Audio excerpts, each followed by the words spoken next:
Évangile de Jésus-Christ selon saint Marc. En ce temps-là, Jésus traversait la Galilée avec ses disciples, et il ne voulait pas qu'on le sache, car il enseignait ses disciples en leur disant : « Le Fils de l'homme est livré aux mains des hommes. Ils le tueront et, 3 jours après sa mort, il ressuscitera. » Mais les disciples ne comprenaient pas ces paroles, et ils avaient peur de l'interroger.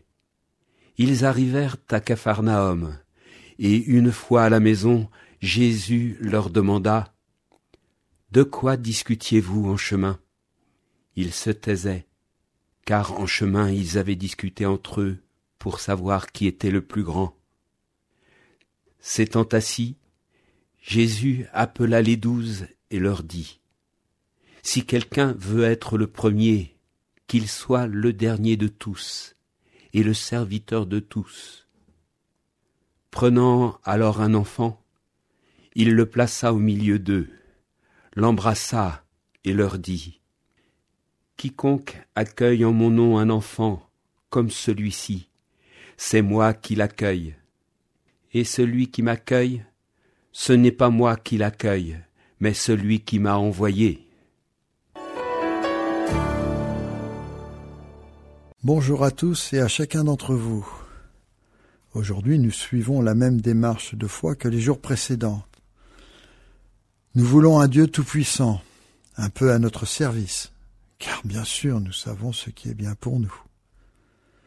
Jésus que nous suivons est tout-puissant, il maîtrise la nature, les maladies, que ce soit les plus voyantes comme les plus profondes. Il peut tout, il sait tout. Alors comme Judas, nous avons envie de suivre celui qui peut tout pour nous, qui fera de nous des vainqueurs, des puissants, et hors de question de laisser notre place tout près du Seigneur, ne serait-ce que pour bénéficier des miettes de ses miracles. Tel ne semble pas être le chemin choisi par Jésus. Pour être grand, il faut être petit, le dernier de tous. Oui, mais alors si je suis pauvre, comment je vais avancer dans la vie ? Je n'ai pas beaucoup de chance d'y arriver. Paradoxalement, si je suis plein de moi-même, où Dieu peut-il trouver de la place en moi ? Dieu ne peut venir en nous, en notre cœur, que si nous lui faisons une place, un endroit où reposer sa tête.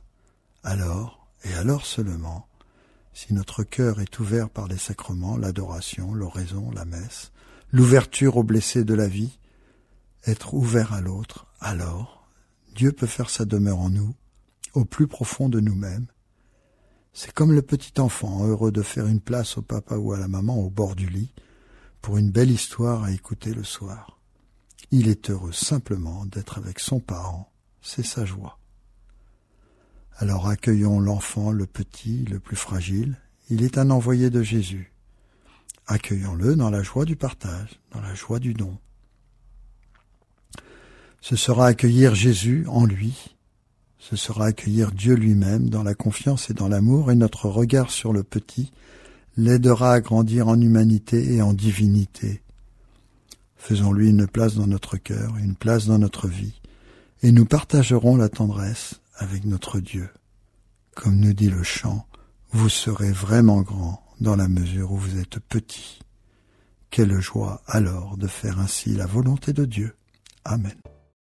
L'évangile du jour était commenté par Jean-Philippe Guillaumont, diacre permanent du diocèse